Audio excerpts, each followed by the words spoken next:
Boa noite, minhas irmãs, boa noite, meus irmãos. Sejam bem-vindos a mais uma reunião do Centro Espírita Irmã Catarina. Nesta segunda-feira, nós temos o prazer e a alegria de receber o nosso amigo Edgar Miguel, que vai nos falar sobre a nossa caverna interior. Junto com o Edgar, nosso grupo hoje, nós estamos recebendo também para fazer as perguntas a nossa amiga Lilian. Bem-vinda e boa noite, Lilian. Boa noite, tudo bom, Osmar? Boa noite a todos que estão em casa nos assistindo. Um prazer estar novamente aqui com vocês. O prazer é todo nosso. A Renata Fabiani também estará conosco para nos ajudar com as perguntas para o Edgar. Olá, Osmar. Olá, Lilian. Olá, pessoal de casa. Boa noite. E mais uma noite de muita felicidade, né? Com o Edgar. Certamente. E na casa de todos vocês. Certamente. E o nosso convidado especial de hoje, Edgar Miguel, que seja muito bem-vindo. Obrigado por ter aceito o nosso convite, meu amigo. Boa noite a todos. Oi, Renata, Lilian, Osmar, todo mundo que está conosco hoje. Uma alegria estar aqui, viu? Eu tenho certeza disso. Uma honra para mim e mais uma festa que nós vamos ter hoje, né? Mais uma festa, sim. Meus amigos, o pessoal que está no Facebook, está no YouTube, sejam todos muito bem-vindos. Espero que vocês aproveitem muito bem a palestra, que seja uma noite iluminada, que a gente consiga terminar a noite de hoje melhor do que nós começamos. É sempre bom começar a segunda-feira com uma palestra como essa de hoje, onde a gente pode conviver com o palestrante, interagir com ele, fazer nossas perguntas. Então, sinta-se à vontade para mandar suas perguntas para nós também. Na medida do possível, a gente vai fazer as respostas, né? E se a gente não conseguir responder agora, a gente pode mandar mais tarde as respostas nas próprias páginas do Facebook e do YouTube. Então, sejam todos muito bem-vindos.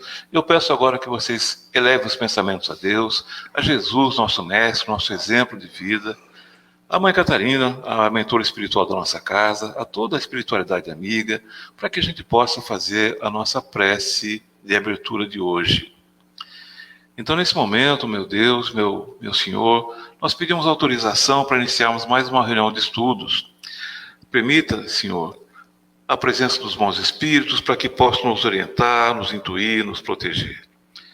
Que Jesus, com a sua bondade e seu amor, reforce em nosso íntimo a fé em nosso Pai maior. Que em nosso coração jamais se apague a esperança em dias melhores para nós e para toda a humanidade. Que essa esperança sempre nos sustente na busca da paz que tanto necessitamos, principalmente nesses momentos que estamos vivendo hoje. Deus, nosso Pai, Tu és a nossa esperança maior. Nós confiamos em Ti, hoje e sempre. E em Seu nome, damos por iniciada a reunião dessa noite de hoje. Que assim seja. Que assim seja. Bem, então, como eu falei para vocês, nosso convidado hoje, Edgar Miguel, vai falar sobre a caverna interior. Edgar, do que se trata esse título? Então, né, esse título, ele se refere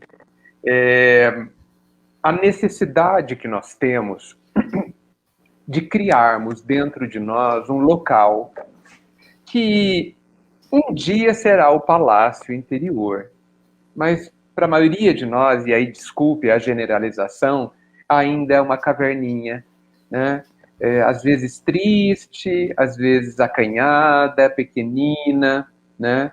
E às vezes bem pouco habitada, inclusive. Eu estou me referindo àquele espaço dentro de nós que, na verdade, é onde a gente vive de verdade. Não sei se se eu já disse para vocês, mas eu entendo que a nossa vida verdadeira ocorre dentro de nós. Ela não ocorre do lado de fora. Não ocorre, né? É no lado interno de cada um de nós que acontece tudo que é relevante. É onde nós interpretamos os fatos e acontecimentos exteriores e damos uma qualidade a esses fatos. Nós adjetivamos, nós chamamos de tragédia, nós chamamos de bem-aventuranças, nós chamamos de alegria, nós chamamos de coisas boas, chamamos de acontecimentos felizes ou de acontecimentos tristes. Então, nós somos aqueles que, diante dos acontecimentos, automaticamente nos posicionamos, automaticamente sentimos alguma coisa, automaticamente interpretamos. E isso que a gente faz, essa escolha, no final das contas, que a gente precisa cada vez mais fazer para que deixe de ser automaticamente e seja ativamente, né? Não seja passivamente, essa escolha que a gente faz determina como a gente vive. Se a gente vive bem ou não vive bem. A interpretação que a gente faz do que acontece fora de nós, ela faz com que a nossa vida seja boa ou não seja boa. Então, me parece extremamente importante que, se essa definição que eu estou fazendo, se ela for verdadeira, for útil para a nossa reflexão, que ela seja considerada de forma muito séria. Porque esse lado interior, essa vida interior, ela é absolutamente de nossa responsabilidade. Enquanto de lado de fora a gente não tem controle de nada, porque quem manda é a vontade do Pai, né? E ela está relacionada às interações que nós temos com todas as pessoas que convivem conosco, e até aquelas que não convivem, alguém do outro lado do Brasil toma uma decisão que me afeta, que me atinge hoje ou amanhã, né? Então, do lado de fora, eu não tenho normalmente controle de absolutamente nada. Eu faço uma ressalva. Quando eu falo lado de fora, eu não estou falando da nossa pele para fora. Eu estou falando do nosso ser para fora. Ou seja, o nosso corpo está deste lado de fora que eu estou me referindo. Porque também sobre ele, praticamente, a gente não tem controle algum. Eu não posso impedir do meu coração parar de bater no próximo instante. Eu não posso. Não posso parar de impedir que o meu corpo físico envelheça. Não posso. Então, quando eu me refiro do lado de fora, eu incluo o próprio corpo que a gente tem. Enquanto nós não nos decidirmos cuidar desse mundo interior, nós estamos vivendo do lado do avesso da vida. Do lado, nos bastidores da vida, nós estamos vivendo uma vida calcada em tudo que é temporário. Porque tudo do lado de fora vai se alterar hoje ou amanhã. Esse mundo interior que a gente vive, que no fundo é a nossa casa verdadeira, aonde a gente vive, é lá dentro de nós.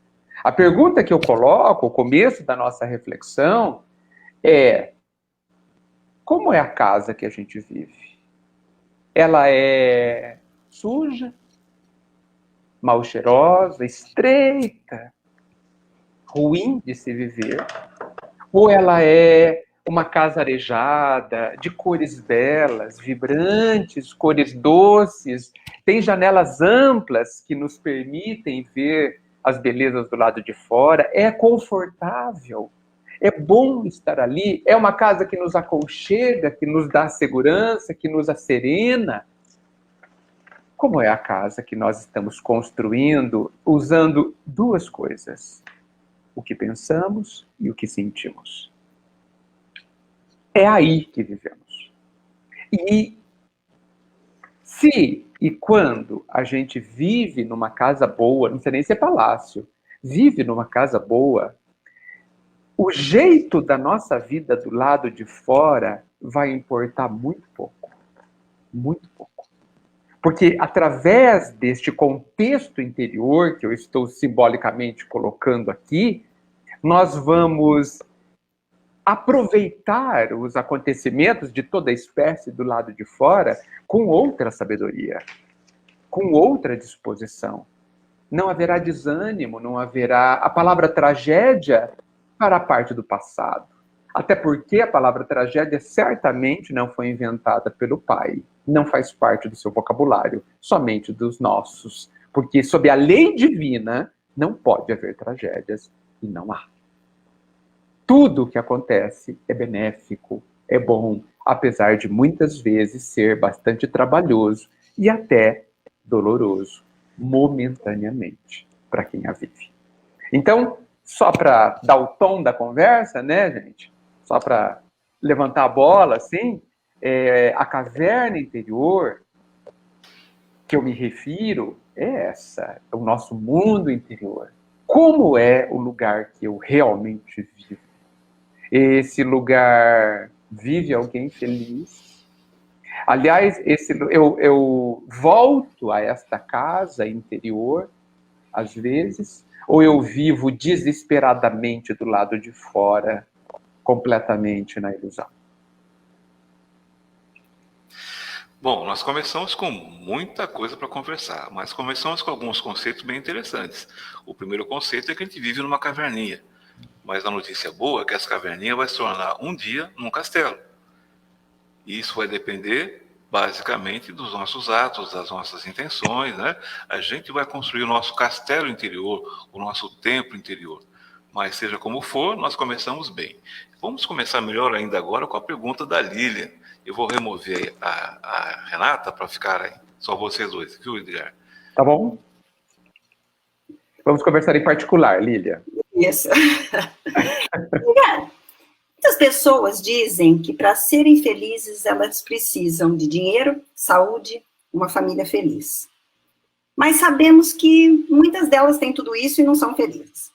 Eu vi uma pesquisa em que a taxa de suicídio é muito alta em países ricos, o que me levou a acreditar que muitas dessas desilusões, que levam as pessoas até tirar a própria vida, nascem nas mentes dessas pessoas e não propriamente na realidade delas. Podemos dizer, então, que a realidade existe quando nós a criamos? Que nós é que temos o poder de dizer se a nossa realidade é boa ou ruim? Interessantíssima a sua pergunta, interessantíssima. Podemos dizer que se o mundo tem 7 bilhões de pessoas, existem 7 bilhões de realidades. Porque a vida é como a gente enxerga. A vida é como a gente pensa que é. A minha vida, apesar de todo mundo poder observar e falar, o Edgar tem isso, tem aquilo, não tem, baixo, alto, não sei o quê, aconteceu isso, aconteceu aquilo, isso é o que as pessoas estão vendo e a interpretação delas. Mas sou eu que decido como eu vejo a minha vida. E aí, decido se eu sou feliz ou não. Porque a forma como eu vejo, que está no meu controle, olha só que legal, define como eu vejo. É como se eu usasse um óculos. Se ele tiver uma cor amarela, assim, o mundo é amarelo. Por isso que eu gosto de entender, Lilian, que o Cristo e a doutrina espírita, eles nos trouxeram uma forma de ver a vida. Uma forma, uma nova forma. Essa é a boa notícia. Esse é o evangelho, a boa notícia, né? A boa nova. Gente, olha, vocês acham que vivem aí num mundo louco, né? Onde vocês vão ser massacrados por um ou por outro, onde quem grita mais sobrevive, um mundo de luta pela sobrevivência. Não, tudo é bobagem. Isso é ilusão, né? Isso parece assim, existe uma outra vida. A vida, quer dizer, o espaço, o contexto verdadeiro, que é o contexto do desencarnado, o contexto espiritual. Então, pega leve na forma, não leve então a sério, né? Ninguém morre, ninguém é ferido de verdade, a não ser que queira, a não ser que assim entenda, né? Mas se eu não conseguir, você vai ter tempo, tenta de novo depois, né? Com mais sabedoria, com mais experiência. Então, olha o tamanho do nosso poder, Lilian e todos. Só nós, ninguém mais. Somos nós que determinamos a vida que a gente tem. Por isso que há pessoas felicíssimas num casebre. E muitos se suicidam de desespero em palacetes fabulosos. O próprio budismo, né, que é tão sábio, fala que nós vivemos no Maya. Maya, que é essa realidade, é sinônimo de ilusão. Tudo aqui é ilusão. Por quê? Porque se esfarela no tempo, né? Esfarela.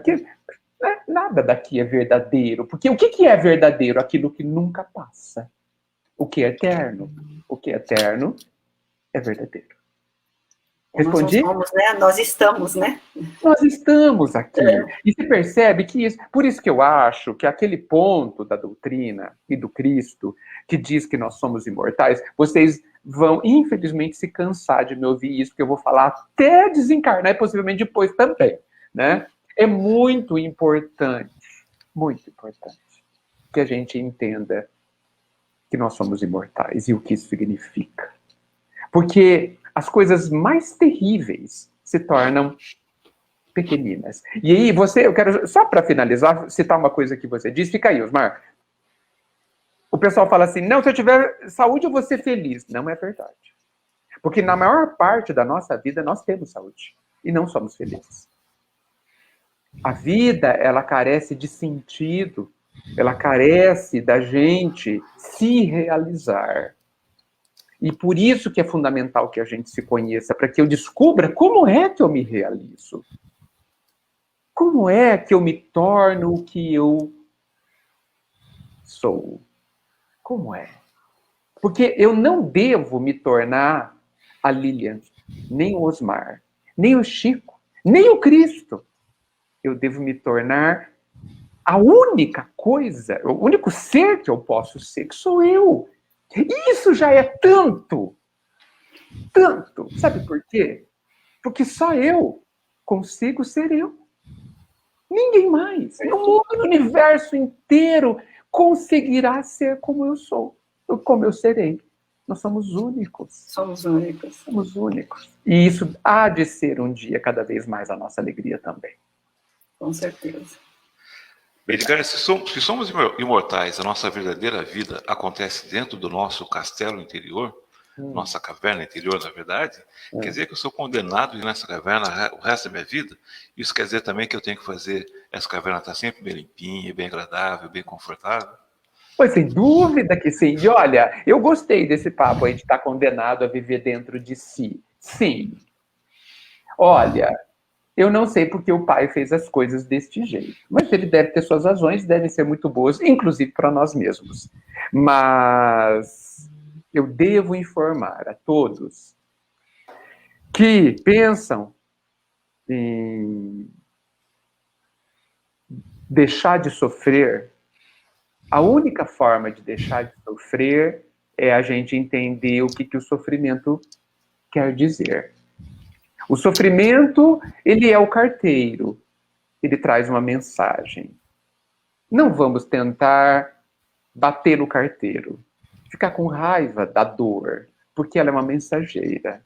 E ela só chega quando nós nos tornamos absolutamente surdos a todos os outros meios de comunicação.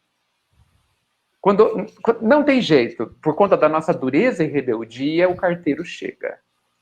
E olha, é muito simples para que ele vá embora. É só a gente abrir a carta e entendê-la. Imediatamente ela vai embora, porque ela perde o sentido. Então, Osmar e Lilian, quando a gente sofre muito, tentar se suicidar não é um bom caminho, pelo simples fato que ninguém nunca mais vai parar de sentir e de pensar. Nós somos condenados a viver dentro do mundo que a gente cria dentro de nós. Que tornemos essa condenação a nossa felicidade. Pois é, ao invés de ser uma infelicidade, que seja uma felicidade, né? Eu sou um ser humano único e quero viver feliz comigo mesmo. Vou melhorar minha caverna. Exato, que está na minha mão. Eu não dependo de ninguém, nem de Deus. Olha que bom. É nosso mesmo. Obrigado, viu, Lilian? Vamos ver a Renata aqui. Renata está ansiosa aqui para falar. Peraí. Eu também.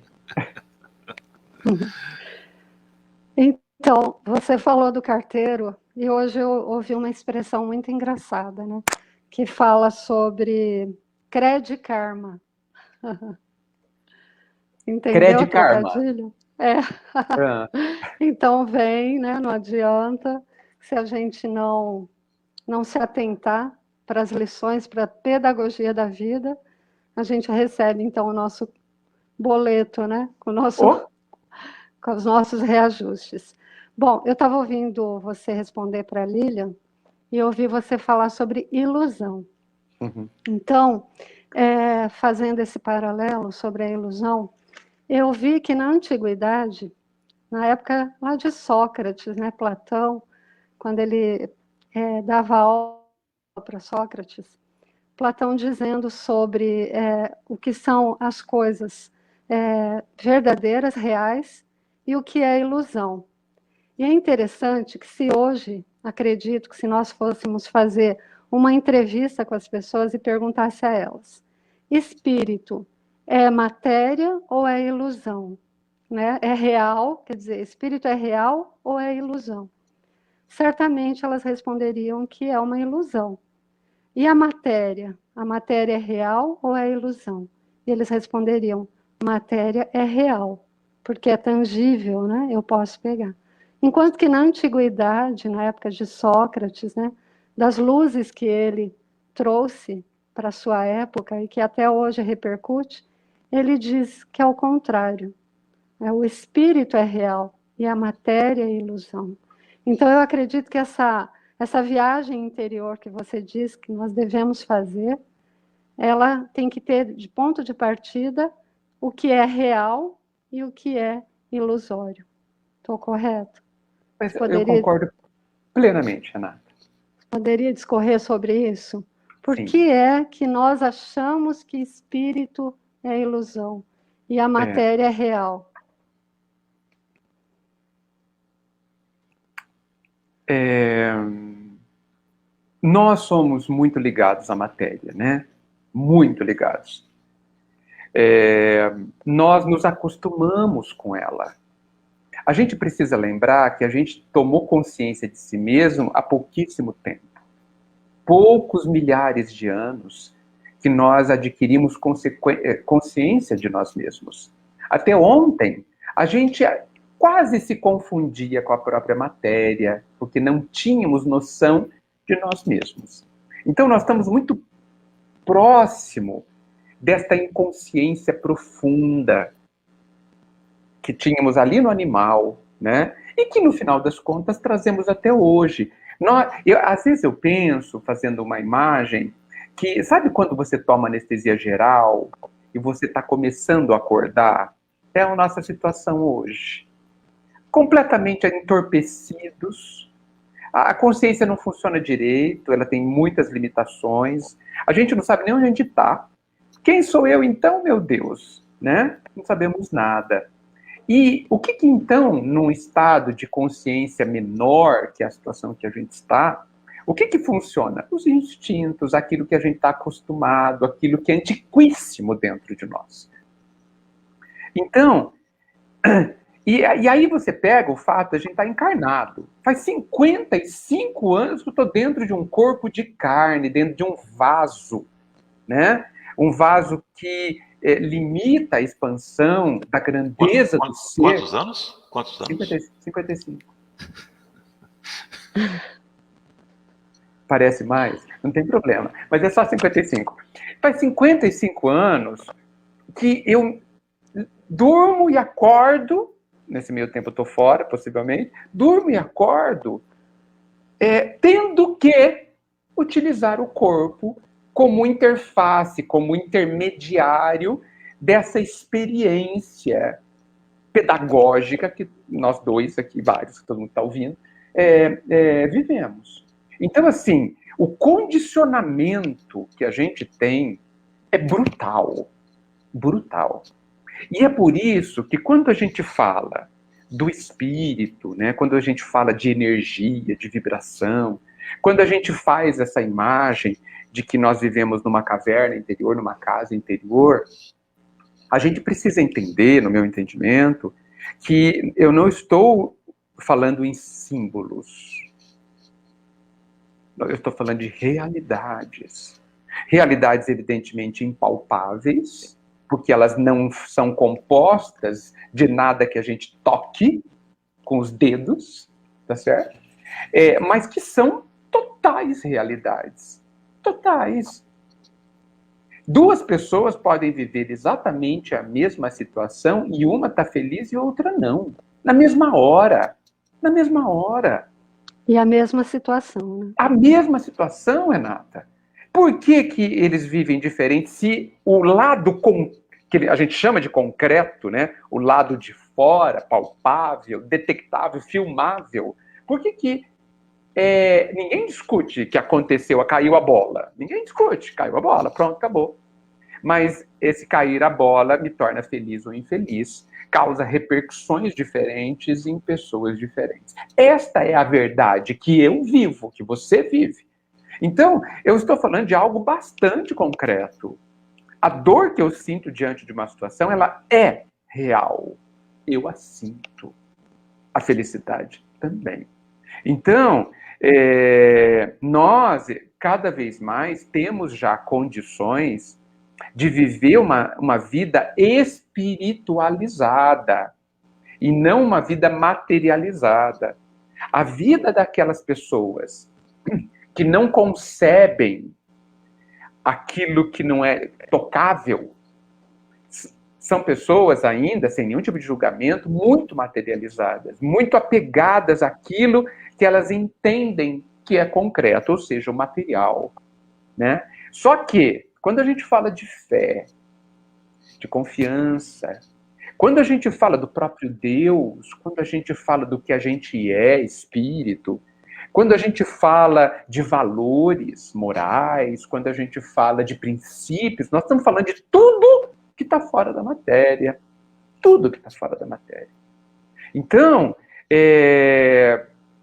se a gente olhar para dentro de nós, a gente não vai ver nada de matéria. Porque, felizmente, e aí tem a vantagem, todo mundo, não importa a sua evolução, tem sentimentos. E os sentimentos e pensamentos, mas os sentimentos eles gritam mais, eles estão falando a todos os seres viventes, humanos viventes, que existe algo imaterial dentro de si. Algo que a ciência não sabe o que é, mas que se chama eu. Ser imortal que somos. Cada vez mais nós precisamos dedicar a nossa energia, a nossa vontade, o nosso empenho em fazer essa coisa rarefeita mais concreta na nossa vida.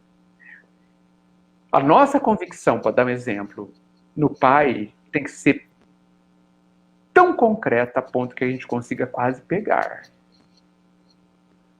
Para que seja de fácil cada vez mais inabalável. E você concorda que nós estamos num momento, né, para a nossa geração, um momento ímpar de fazer essa viagem interior, né, um momento onde nós temos que aproveitar esse lockdown, né, essa parada, né, para a gente fazer essa viagem. E se lá dentro, se no interior nós não encontrarmos suporte para tudo isso que nós estamos vivendo, ou não gostarmos de ver o que nós poderemos enxergar dentro da nossa caverna, esse é o momento da gente alimentá-la de luz. Você concorda? Esse também é o momento, porque, na verdade, todos os momentos são momentos propícios para isso, mas hoje, em especial, a gente está sendo bastante estimulado, né, a começar a construir, ou a continuar a construção de uma vida interior, que é que eu estou usando o símbolo da caverna interior, de uma vida interior que seja sólida, que seja ativa, sabe? Porque, assim, a gente fala de solidão, eu nem estou falando só do esquema da pandemia, então a gente fala de solidão porque a solidão é mais antiga que a gente, né?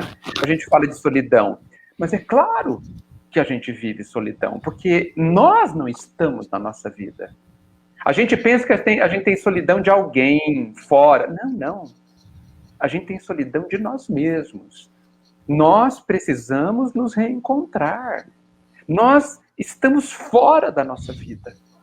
E se a gente não está fora da nossa vida, não tem mais ninguém nela. Por isso, sofremos a solidão. Exatamente. Esse é um grande momento. Edgar, Renata, vocês falaram sobre o assunto, eu quero só reforçar um pouquinho. Edgar, sobre esse assunto as pessoas que têm dificuldade para entender que a matéria não é a única coisa verdadeira, isso leva o ser humano a ter mais medo da morte? Nossa, muito. Apesar que, curiosamente, Osmar, existem muitos ateus que não têm medo da morte. Né? Não têm medo da morte. Eu tenho a impressão, mas eu falo por ignorância, mas eu tenho a impressão que muitos ateus são ateus porque não gostam do Deus que nos venderam. E esse Deus que nos venderam é bem ruim mesmo, né? Ele não explica uma série de coisas, parece que faz um monte não é coerente, né? Então, é compreensível não optarmos por entender um Deus assim, que não nos parece justo. Mas a gente vê muitos ateus que colocam como meta valores bastante elevados. E eu vejo que muitas vezes eles não têm medo da morte. Agora, as pessoas apegadas assim a esse concreto que vira pó, né? É compreensível que tenham medo da morte, porque não sabem o que vai ser, o que vai acontecer. No fundo, eles não têm a certeza absoluta de que não há outra vida. Até porque, intimamente, eles sabem de onde são, né? Então, assim, é um tema mais complexo, que varia, e é muito, muito ruim, muito difícil, muito perigoso generalizar, né? Existem ateus e materialistas e pessoas apegadas de toda a espécie, né? É verdade. A Renata também citou alguma coisa sobre a luz. E aí a nossa amiga Regiane Jimenez fez essa pergunta para você. Visto que a mente é o que comanda o nosso despertar, você acha que o estacionar impede a luz de chegar nessa caverna? O estacionar sempre é um problema, né? Porque é uma negação de continuar a busca de mais felicidade, né?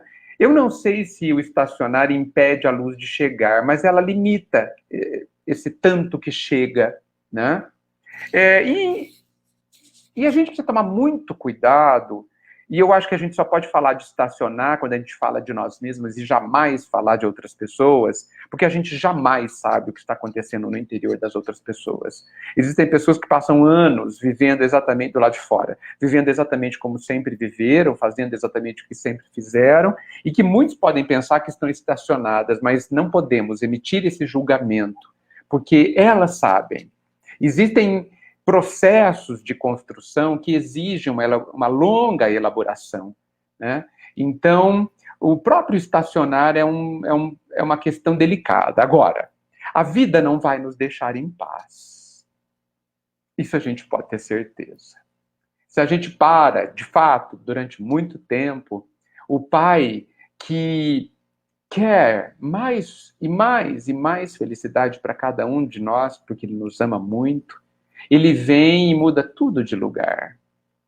Tira tudo que é segurança do lado de fora, que a gente apoiou a nossa vida, e faz com que a gente caminhe forçosamente. A vida não vai deixar a gente em paz até que a gente seja imensamente feliz. Então, se alguém estacionar, aguarde. Se estacionar muito tempo, aguarde. Porque a vida vai mudar. Por quê? Porque é da própria vida, é da própria matéria que ela seja temporária. A única coisa permanente que nós temos na nossa vida realmente é a mudança. A única. A única constante é a mudança. Agora, é impressionante, né, Osmar, a gente saber disso. A ciência fala disso. A ciência, hein? E a gente não se preparar para a mudança. É impressionante o que a gente faz. Vamos trazer a Lilian para a nossa roda? Vamos. No livro Paulo Estevão, vimos que Paulo de Tarso, ele estava preso em conceitos, ele era muito rígido, e ele não se permitia novas formas de ver a vida. Ainda hoje temos essa visão distorcida, reduzida da realidade? Muitos de nós. E eu devo dizer que nós também. Eu, você, o Osmar, a Renata, todo mundo que eu conheço. Nós, gente, precisamos ter certeza que a gente está vendo muito pouco. E isso é muito sério. Eu estava conversando, não sei com quem, me esqueci agora, há uma semana. Se a gente entender que a gente está enxergando alguma coisinha, a gente está se iludindo. O pouco que a gente enxerga é nada. O pouco que a gente entende é um não entendimento ainda. Isso é muito importante para que a gente se coloque numa posição mais humilde. Eu li tal obra e entendi tudo. Não, não entendeu nada, filho. Nada. E o triste é você entender que entendeu. Vamos voltar para Sócrates. Porque ele perguntou por que ele era o homem mais sábio entre os homens. E a resposta precisa ser considerada por nós. Você é muito sábio porque você sabe que nada sabe. Então a sabedoria do Sócrates não é porque ele sabia muita coisa. Não é porque ele tinha conhecimentos fabulosos, enciclopédicos. Não. É porque ele tinha certeza de que ele não sabia de nada. Ele tinha certeza de que aquilo que ele sabia era tão ínfimo que isso dava a ele a abertura, a condição para saber o que não sabia. Então, determinadas convicções da gente são muito perigosas e são caixas fechadas que impedem que a gente aprenda. Ninguém consegue aprender alguma coisa que pensa que sabe. Ninguém. Porque eu já sei. Penso que sei. Né? Então, a gente precisa se colocar na posição de quem...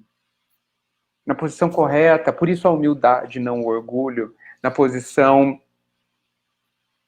de buscar sempre compreender. Eu já li esse livro, mas você entendeu? Você entendeu? Não. E a gente tem momentos, né? Às vezes você retoma um livro, num outro momento da tua vida, você vê e entende por outro lado, né? Por outro prisma. Mas veja, e não é assim. Por isso que eu sou daquele que adoro ler livros que eu já li. Às vezes eu pego um livro e minha esposa fala assim, mas de novo esse livro?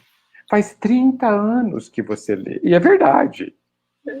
Eu leio André Luiz há 30 anos, Emmanuel há 30 anos, Kardec há 30 anos. E toda vez eu falei, mas onde estava? Escrever o livro de novo, não é possível. Né? Eu nem grifei essa parte ainda, meu Deus. Por quê? Porque o livro, né, o conhecimento, ele é feito por camadas. E quando muitas vezes a gente se aproxima a primeira vez, a gente pega a primeira camada dele. E acha que entendeu tudo, pobreza total. Né? Aí a gente vive, se altera, né, se modifica, mesmo que milimetricamente, lê de novo e fala, segunda camada. E quando isso acontece, a gente precisa perceber o quanto nós mudamos, mesmo que a gente não perceba. Né? Sim. Então, Paulo, né, nessa obra que é monumental, Saulo, né, vivia numa caverna muito triste até encontrar Jesus. Né? E depois ele fez da própria casa um palácio, a ponto de dizer o mesmo que nós um dia diremos. Já não sou eu mais quem vive, mas o Cristo que vive em mim. Quando a gente permitir que ele viva dentro de nós, na nossa casa, a luz chegará inteira dentro de nós. Perfeito. Maravilha. Edgar, antes de chamar a Renata, se me permite fazer um comentário aqui de um assunto diferente. Hoje, dia 25 de janeiro, há 100 anos, nascia e encarnava aqui nesse planeta Terra uma pessoa chamada Dona Alice. Hoje ela faria 100 anos se estivesse conosco ainda na matéria. Então eu quero aproveitar que nós estamos com bastante gente aqui, mais a Renata, a Lili e você principalmente, para fazer a nossa homenagem à Dona Alice, a idealizadora e a fundadora dessa casa espírita, uma pessoa que foi médica, foi enfermeira, foi psicóloga, foi doméstica, foi tudo para todas as pessoas, né? Então, todos nós sentimos muita falta dela. Para mim faz uma falta que você não pode imaginar. Fica aqui a nossa homenagem. E ela é merecedora, certamente. E certamente recebe o nosso carinho, né? Com certeza. Certas coisas que a gente faz nunca passarão. Mesmo que as pessoas esqueçam. Mas elas ficam gravadas na pessoa que fez e na história, né? No universo, né? Essas coisas, sim, são as reais, porque elas não passarão. Né? Essas não passarão, é verdade. Não passarão. Parabéns à Dona Alice. E que ela receba o nosso carinho, onde quer que ela esteja, apesar que eu acho que ela está do nosso lado aqui. Sem dúvida. Osmar, você já parou para pensar quanto você foi abençoado de ter nascido, não só num lar espírita, mas nascido da Dona Alice, né? Pois demais, não é? Vamos falar isso outra hora, né? Ele concorda. Então vamos falar outra hora, tá bom. Bom, Renatinha, vamos fazer pergunta então para o nosso amigo. É para o Edgar, não para o Osmar. Isso aí, para o Edgar. Parece que a Renata caiu. Ou foi a internet? Não, foi Tomara ela mesmo que tenha sido só o celular. Foi o tablet que caiu aqui, mas vamos Muito lá. Bem. É bom que não eu dói. Fiquei tão emocionada que caiu. Bom, você estava falando sobre dor, né? Se a gente não acordar, não fizer essa viagem, não procurar se melhorar, vem a nossa amiga dor. Grande mestra. Grande mestra, né? Com certeza. Ela é necessária, né? É a dor que faz o sapo pular. Não é verdade? Eu me lembro de uma palestra que nós fizemos com você, uma live também, onde você me ensinou o verdadeiro significado da palavra sacrifício. E hoje eu ouvi, você lembra, né? Que é fazer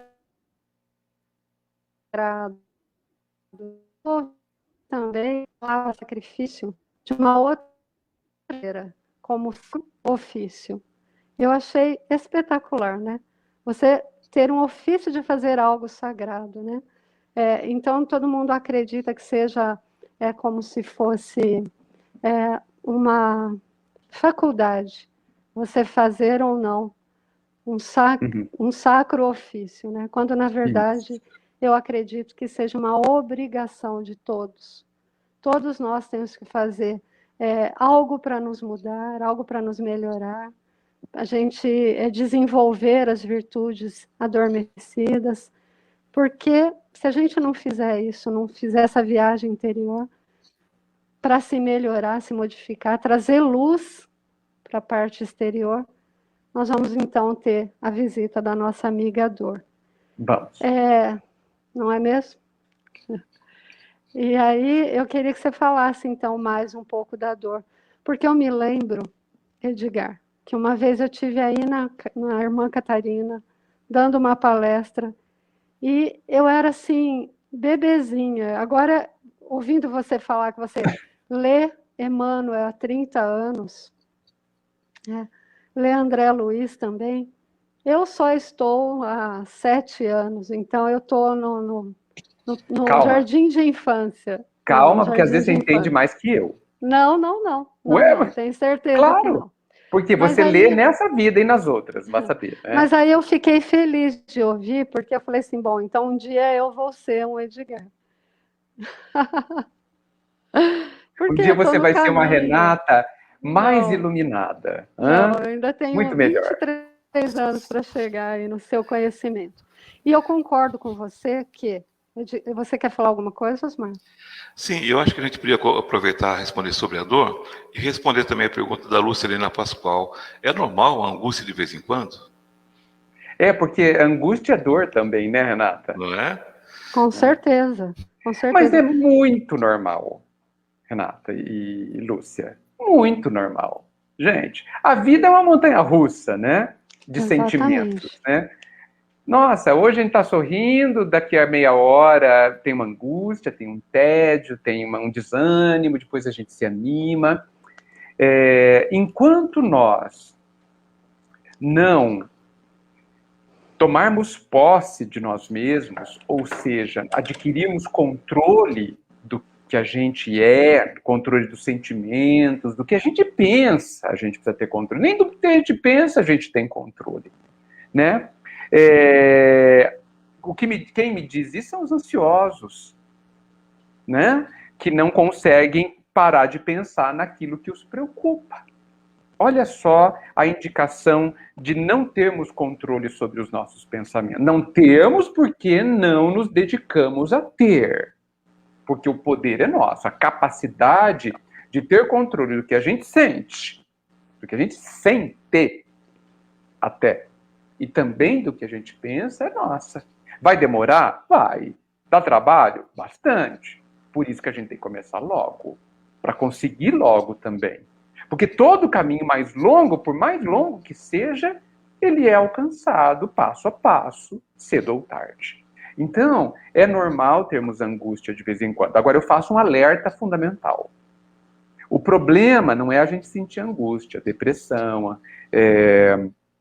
tristeza. O problema não é a gente sentir raiva, se a gente sentir, se eu sentir ofendido. Este não é o problema.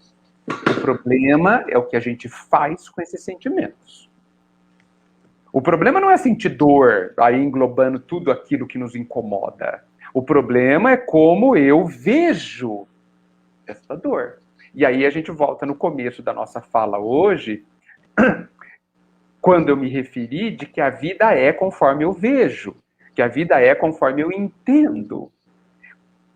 E nós precisamos entender, um primeiro ponto, que eu posso ter controle sobre as coisas.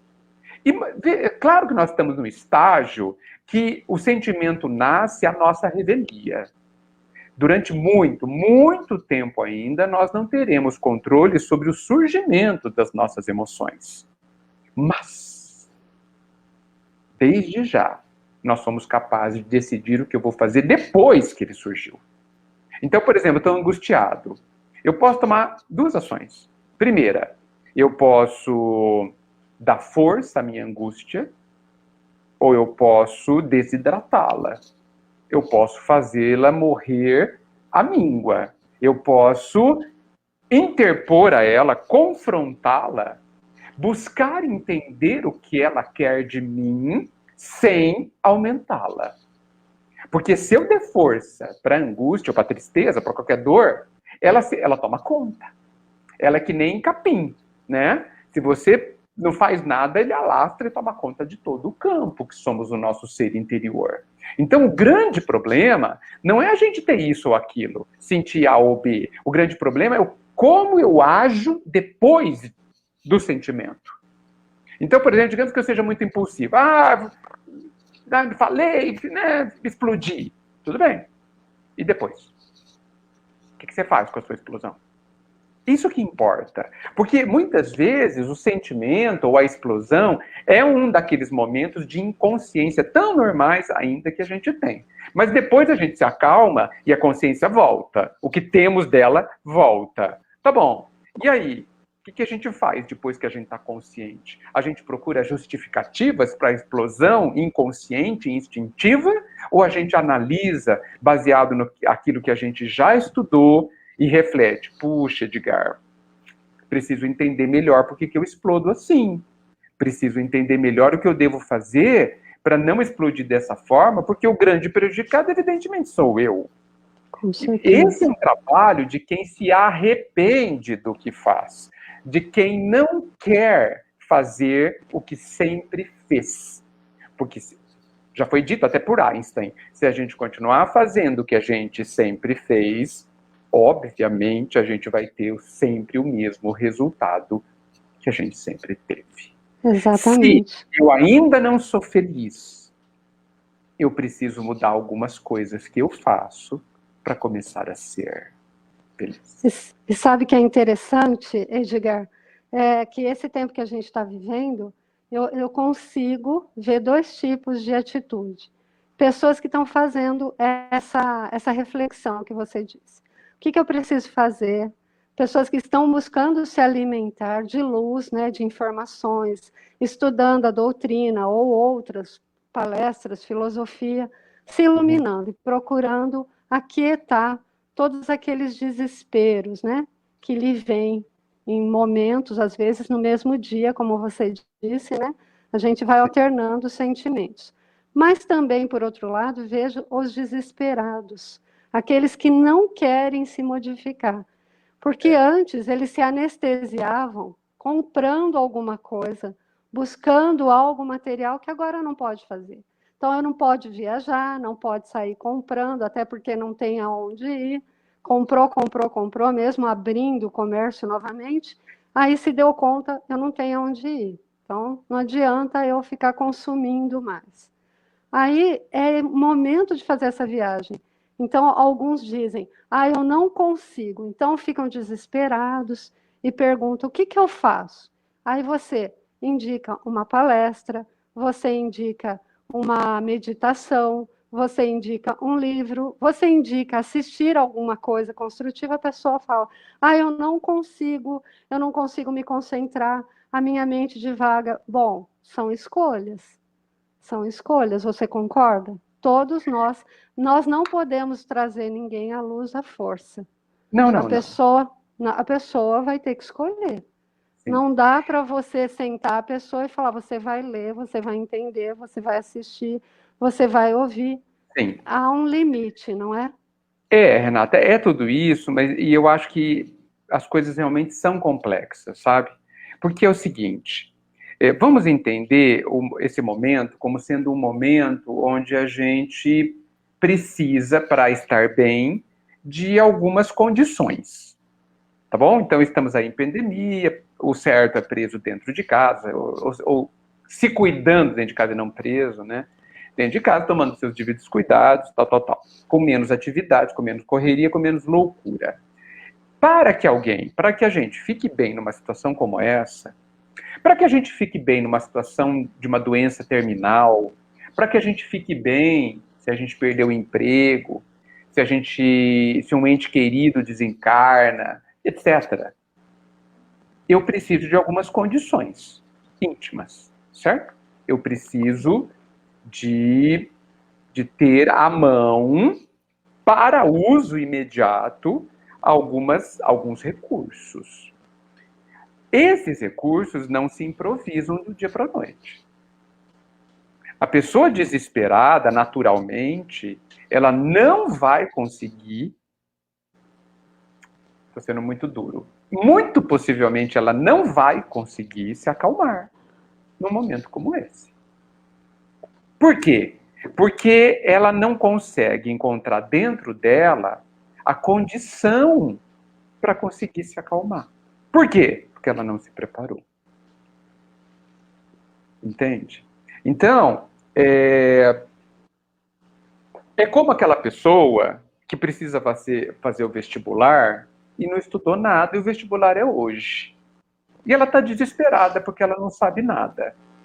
Bem, ficar desesperado ou não vai mudar nada, porque ela não vai passar no vestibular. Por quê? Porque ela não se preparou.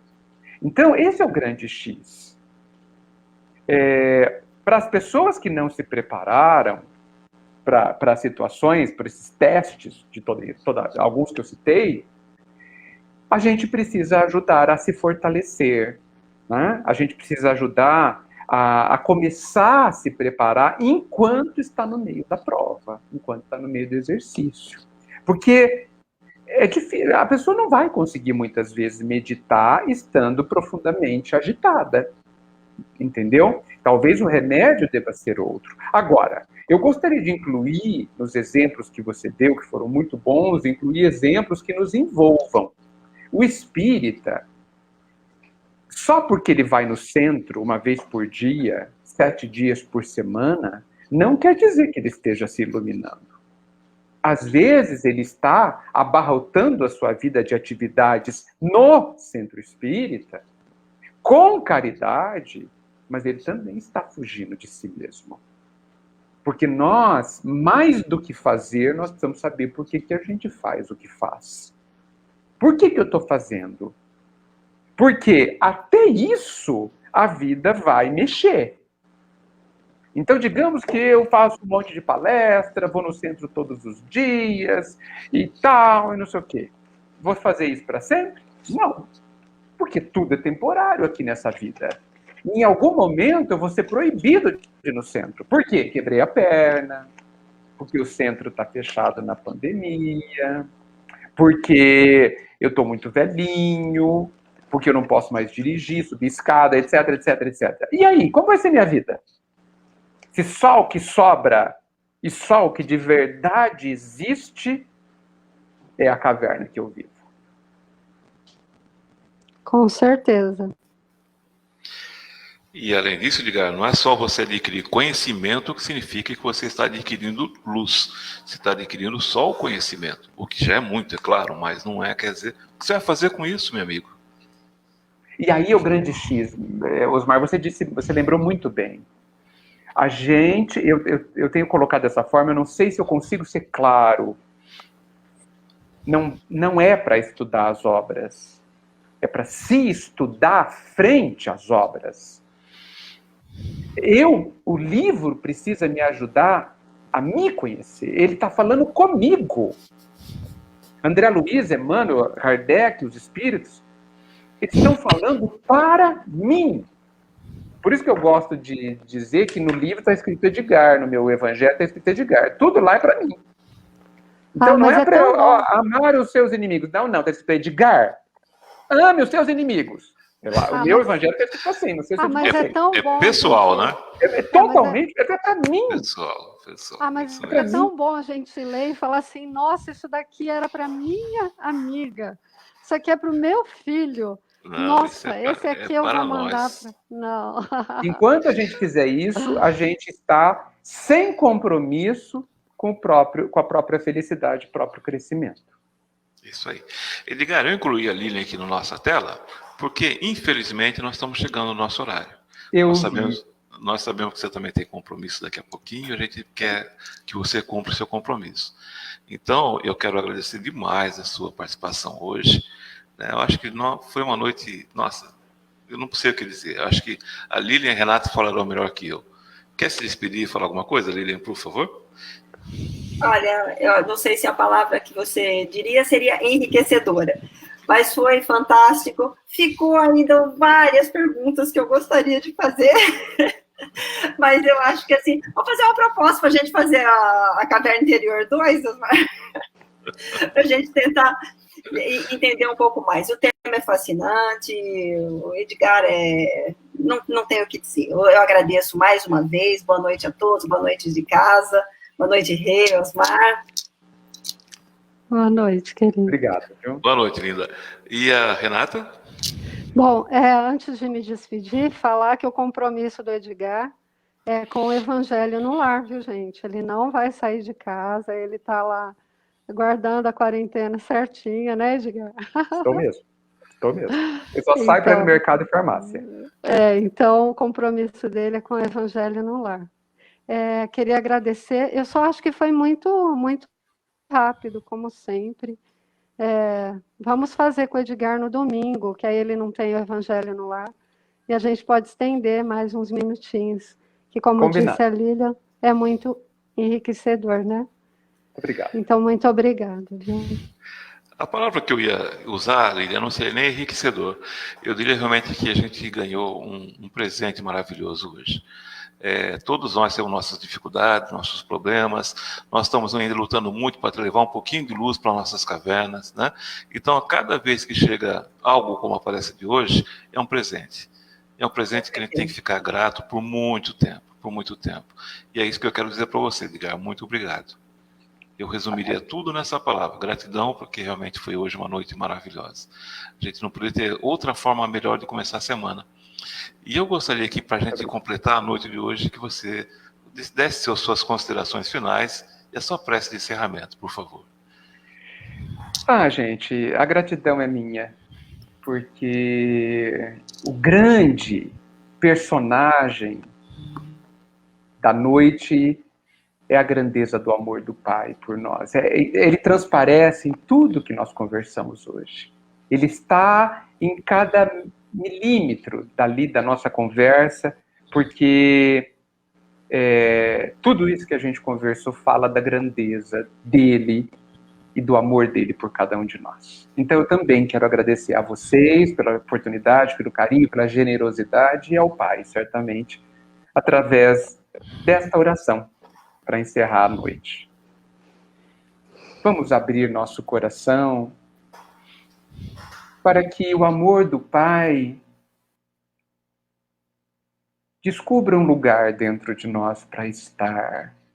Nós que choramos tanto e reclamamos tanto na busca dessa felicidade tão sonhada. Precisamos do teu amor, Mestre.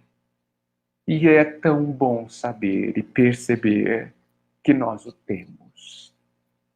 Mas apesar disso, peço nessa hora tão importante que o Senhor nos auxilie mais uma vez e ainda a abrirmos o nosso coração para que a sua luz, esse alimento para o nosso íntimo, nos encontre. Entre em nossa vida interior e ali nos ajude a construir uma casa melhor para se viver, contigo dentro, contigo presente, contigo nos orientando como fazê-la e como mantê-la em paz. Desde já, Mestre, eu te agradeço, porque sei que o Senhor desde sempre nos atende a este propósito maior. Que esta luz, a tua, fique em nossos corações. Que assim seja. Bem, meus amigos, depois de tudo isso aqui, o nosso agradecimento final e especial é a todos os que nos acompanharam até esse momento, que fizeram comentários, que se emocionaram junto conosco, que participaram dessa live tão magnífica como foi hoje. Então, a todos os internautas do Facebook, do YouTube, a nossa gratidão e o nosso convite para que continuem nos acompanhando. Um beijo especial para todos vocês. Obrigado, gente. Obrigado. Tchau, tchau. Obrigada, tchau. Tchau, tchau, tchau. Tchau.